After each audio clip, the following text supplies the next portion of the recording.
పేట గ్రామంలో వరలక్ష్మి సీసీఐ పత్తి కొనుగోలు కేంద్రం వద్ద రైతులు ఆందోళన చేపట్టారు. పత్తి కొనుగోలు కేంద్రం నిర్వాహకులు మోసాలకు పాల్పడుతున్నారని ఆరోపిస్తూ రోడ్డుపై బైఠాయించి రాస్తారోకో నిర్వహించారు. నిర్వాహకులు కావాలని పత్తి ధరను తగ్గించి రైతులను మోసం చేస్తున్నారంటూ మండిపడ్డారు రైతులు. దీంతో వాహనాలు నిలిచిపోయి ట్రాఫిక్ స్తంభించింది. తమకు నిర్ణయించని మద్దతు ధర చెల్లించాలని, క్వాలిటీని సాకు చూపి తక్కువ ధరకు చెల్లించడం సరికాదంటూ రైతులు ఆగ్రహం వ్యక్తం చేశారు.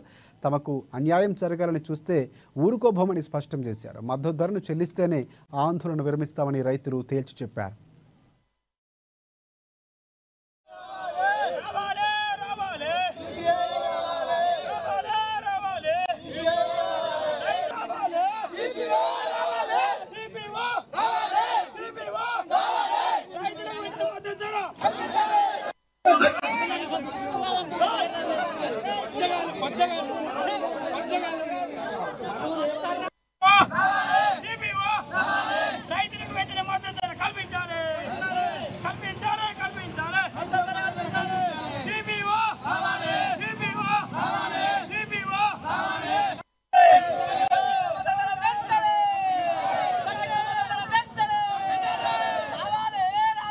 రైతుల దగ్గర ఉన్న ఫస్ట్ క్వాలిటీ పత్తే ఉడవక ముందు గవర్నమెంట్ ఉచిత సలహాలతోటి రైతు నష్టం చేసే పొజిషన్లో ఉన్నది కాబట్టి రైతుకు న్యాయం జరిగేదాకా ఈ రోడ్డు మీద నుంచి లేచేదే లేదు.